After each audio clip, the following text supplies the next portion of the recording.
இது மகிமை நேரம். பிதாவாகிய தேவனாலும் கர்த்தராகிய இயேசு கிறிஸ்துவினாலும் உங்கள் எல்லாருக்கும் கிருபையும் இரக்கமும் சமாதானமும் உண்டாவதாக. குடும்ப வாழ்க்கை பற்றி நாம் தியானித்து வருகிறோம். அன்புள்ளவர்களாக உங்களை மாற்றிக்கொள்ள நீங்கள் பிரயாசப்படுகிறீர்கள் என்று நான் நம்புகிறேன். இந்த நாளிலே பெற்றோரும் பிள்ளைகளும் என்கிற தலைப்பிலே வேதத்தின் அடிப்படையிலே நாம் தியானிக்க போகிறோம். பெற்றோருக்கென்று நிறைய ஆலோசனைகள் வேதத்திலே கொடுக்கப்பட்டிருக்கிறது, பிள்ளைகளுக்கென்று தரப்பட்டிருக்கிறது. பெற்றோர் எப்படி பிள்ளைகளோடு நடந்து கொள்ள வேண்டும் என்பதை குறித்து வேதத்தின் அடிப்படையிலே சில காரியங்களை நாம் தியானிக்க போகிறோம்.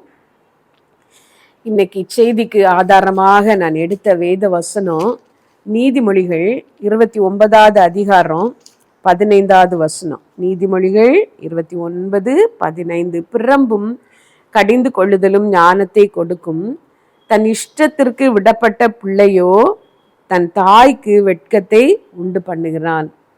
23வது அதிகாரம் 13வது வசனத்திலே நாம் இப்படி பார்க்கிறோம். பிள்ளையை தண்டியாமல் விடாதே, அவனை பிரம்பினால் அடித்தால் அவன் சாகான்.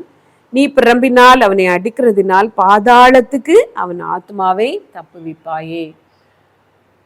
குழந்தைகளோடு பிள்ளைகளோடு எப்படி நடந்து கொள்ள வேண்டும், பிள்ளைகளை எப்படி நடத்த வேண்டும் என்று நாம் வேதத்திலே பார்க்கும் பொழுது, முதலாவது உபாகமத்திலே 1 அதிகாரம் 31ஆம் வசனத்திலே தகப்பனை பற்றி சொல்லும் பொழுது வேதம் சொல்லுகிறது, தன் பிள்ளையை ஒரு தகப்பன் சுமந்து கொண்டு போவது போல நான் உங்களை சுமந்து கொண்டு வந்தேன் என்று சொல்லி. அப்படியானால் தகப்பன் பிள்ளைகளை சுமந்து கொள்ள வேண்டும், அன்பு காட்ட வேண்டும். தாய் பற்றி சொல்லும் பொழுது வேதம் சொல்லுகிறது, ஒருவனை அவன் தாய் தேற்றுவது போல நான் உங்களை தேற்றுவேன். எவ்வளவு அநியாயம் செய்துவிட்டு வந்தாலும், என்ன தப்பு செய்துவிட்டு வந்தாலும் தாயிடம் போய் காரியங்களை சொல்லும் பொழுது இரக்கம் கிடைக்கும். நான் சில பெற்றோரை கவனித்திருக்கிறேன்.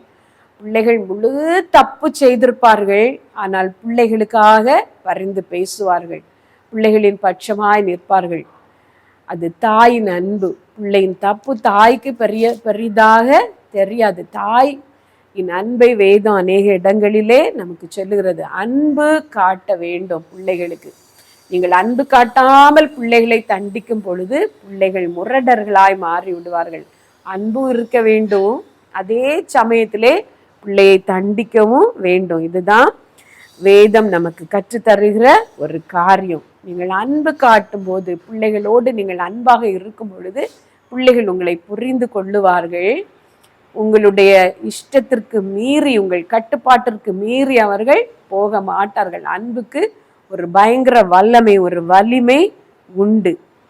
அதே சமயத்திலே அன்பு காட்டுகிறோம் என்று சொல்லி தன் இஷ்டத்திற்கு விடப்பட்ட பிள்ளையோ தாய்க்கு சஞ்சலத்தை வருவிக்கிறான், வெட்கத்தை வருவிக்கிறான் என்று வேதவசனம் சொல்லுகிறது. பிள்ளையின் நெஞ்சிலே மதீனம் ஒட்டி இருக்கும், தண்டனையின் பிரம்பு அதை அகற்றும் என்று வேதவசனம் சொல்லுகிறது. நீங்கள் தண்டிக்கவும் வேண்டும். தப்பு செய்யும் பொழுது அதை உணர்த்த வேண்டும். சின்ன வயதிலேயே நீங்கள் அதை உணர்த்தி வரும் பொழுது, கண்டுகொள்ளாமல் நீங்கள் விட்டுவிட்டால் அது தப்பில்லை போல பிள்ளைகள் புரிந்து கொள்வார்கள். தப்பு செய்யும் பொழுதெல்லாம் நீங்கள் அவர்களை திருத்த முயற்சிக்கும் பொழுது அடித்து கூட நீங்கள் திருத்தலாம். கம்பை கையாளாதவன் தன் பிள்ளைகளை பகைக்கிறான் என்று சொல்லி வேதத்தில் நாம் வாசிக்கிறோம். நீங்கள் அப்படி பிள்ளைகளை திருத்தும் பொழுது பிள்ளைகள் புரிந்து கொள்வார்கள். நாளடைவிலே அந்த தப்பை அவர்கள் செய்ய மாட்டார்கள். ஒரு கதை சொல்லுகிறேன். ஒரு சின்ன பையன் சைக்கிளிலே போய் கொண்டு இருக்கும் பொழுது ஒரு மோட்டார் பைக் வந்து அவனை இடித்து அவன் கீழே விழுந்து அவனுடைய சைக்கிள் எல்லாம் நாசமாகி விட்டது. இந்த பையன் வீட்டிற்கு வருகிறான். அவன் வீட்டிற்கு வருவதற்கு முன்னாலேயே அவனுடைய பெற்றோருக்கு தெரிந்து விட்டது, அவன் போய் மோட்டார் பைக்கிலே இடித்து விட்டு வருகிறான் என்று. அவனோடு உள்ள பிள்ளைகள் வந்து சொல்லுகிறார்கள் பெற்றோருக்கு. அவர்கள் மகன் எங்கே என்று வேகமாக தேடும் பொழுது அவன் வீட்டிற்கு வந்து சேருகிறான். மிகுந்த பயத்தோடு வருகிறான். சைக்கிளில் விளையாடாதே, வெளியே போகாதே, ரோட்டில் போய் விளையாடாதே, வீட்டு பக்கம் நில் என்று அம்மா சொல்வதையெல்லாம் மீறி நாம் ரோட்டிலே போனோமே, பைக் இடித்து விட்டதே, இப்பொழுது அம்மாவிடம் எப்படி போக, ஆனாலும் போயே ஆக வேண்டும் என்று சொல்லி மகன் வருகிறான் வீட்டிற்கு.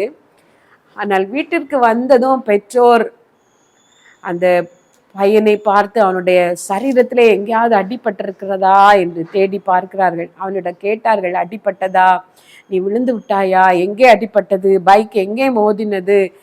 அப்பொழுது அவன் உண்மையெல்லாம் சொல்லுகிறான். பைக் சைக்கிளில் மோதி நான் கீழே விழுந்தேன், சைக்கிளில் மோதினதினால் சைக்கிள் ரொம்ப பஞ்சராகி விட்டது, நாசமாகி விட்டது, ஆனால் எனக்கு சரீரத்துல பெரிய அடி இல்லை என்று. எந்த பக்கமாக விழுந்தா, எங்கே உனக்கு அடிப்பட்டது என்று அவனை தொட்டு தடவி பார்க்கிறார்கள்.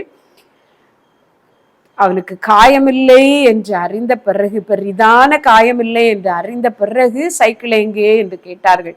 அவன் காட்டி கொடுத்தான். அது மோசமான நிலையிலே இருந்தது. அவன் நினைத்தான், சைக்கிளை நாசமாக்கினதற்கு இப்பொழுது நன்றாக அடிப்பார்கள் என்று சொல்லி. ஆனால் தாயார் சொன்னால், சைக்கிள் போனால் பரவாயில்லை, நீ பத்திரமாக வந்து சேர்ந்தாயே என்று சொல்லி. அந்த பையன் வளர்ந்து வாலிபனான பொழுது இந்த சம்பவத்தை நினைவு கூறும் பொழுது பெற்றோரின் அன்பு தான் அவனுடைய மனதிலே மேலோங்கி வந்தது. அந்த சைக்கிள் கஷ்டப்பட்டு என்னுடைய பெற்றோர் வாங்கி தந்தது.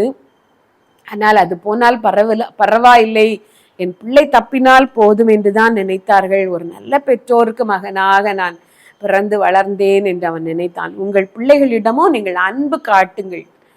அன்பு காட்டும் பொழுது பிள்ளைகள் உங்களை புரிந்து கொள்வார்கள், நீங்கள் சொல்வதை கேட்பார்கள். அப்படி இல்லாமல் அவசியமில்லாத காரியத்திற்கெல்லாம் அடித்து உங்கள் கோபத்தை, உங்களுக்கும் கணவருக்கும் இருக்கிற கோபத்தை பிள்ளைகளிடம் காட்டி பிள்ளைகள் எதற்கு அடிக்கிறார்கள் என்றே புரியாமல் திகைக்காத படிக்கு நியாயமாக நடந்து கொள்ள நீங்கள் பழகுங்கள். ஒன்று, அன்பு காட்டுங்கள்.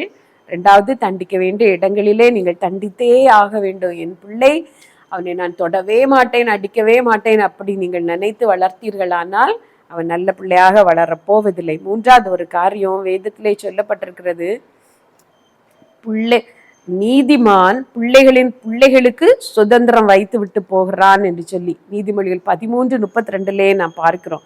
2 கொரிந்தியர் 12:14 அதே காரியம் சொல்லப்பட்டிருக்கிறது. பெற்றோருக்கு பிள்ளைகள் அல்ல, பிள்ளைகளுக்கு பெற்றோர் பொக்கிஷங்களை சேர்த்து வைக்க வேண்டும் என்று சொல்லி. நீங்கள் உங்கள் பிள்ளைகளுக்கு பொக்கிஷங்களை சேர்த்து வைக்க வேண்டும். பொக்கிஷம் என்று சொன்னதும் பணம், வீடு, ஆஸ்தி என்று நீங்கள் நினைக்காதீர்கள். நீங்கள் சேர்த்து வைக்க முடிகிற நல்ல பொக்கிஷங்கள் உண்டு. நல்ல குணங்களை நீங்கள் சேர்த்து வைக்கலாம். ஆசீர்வாதத்தை உங்கள் பிள்ளைகளுக்காக சேர்த்து வைக்கலாம். அநியாயமாய் சம்பாதிக்கிற சம்பாத்தியம் உங்கள் பிள்ளைகளுக்கு பொக்கிஷம் அல்ல. ஐஸ்வர்யவான் ஆக வேண்டும் என்று தீவிரித்து நீங்கள் சம்பாதிக்கிற சம்பாத்தியம் உங்கள் சரீரத்தை கெடுக்கும் என்று, தன் சரீரத்திற்கே கேடுண்டாக ஐஸ்வர்யத்தை சம்பாதிக்கிறான் என்று சொல்லி வேதம் கூறுகிறது. அப்படியெல்லாம் நீங்கள் சம்பாதிக்க வேதம் உங்களுக்கு ஆலோசனை தரவில்லை, வேதம் உங்களுக்கு கட்டளை தரவில்லை. நீங்கள் பிள்ளைகளுக்காக சம்பாதிக்க வேண்டியது தெய்வ பக்தி, ஆண்டுடைய இரக்கம், ஆண்டுடைய கிருபை, ஆண்டுடைய ஆசீர்வாதம். தலைமுறையாய் கர்த்தர் உங்கள் குடும்பத்தை ஆசீர்வதிப்பதற்கு தேவையான காரியங்களை நீங்கள் சம்பாதிக்க வேண்டும். பிள்ளைகளுக்காக உண்மையை சம்பாதித்து வையுங்கள், ஆசீர்வாதத்தை சம்பாதித்து வையுங்கள். கர்த்தரை தேடுகிற பயத்தை, கர்த்தருக்கு பயப்படுகிற பயத்தை உங்கள் பிள்ளைகளுக்கு சம்பாதித்து கொடுங்கள். நீங்கள் பிள்ளைகளுக்கு கற்றுத்தருகிற காரியங்களை பிள்ளைகள் பிடித்து கொள்வார்கள். அவர்கள் கர்த்தருக்கு பயந்த வாழ்க்கை வாழும் பொழுது அதுதான் ஆசீர்வாதமான சம்பாத்தியம். உங்கள் பிள்ளைகளை உண்மையாயிருக்க பழக்குங்கள்.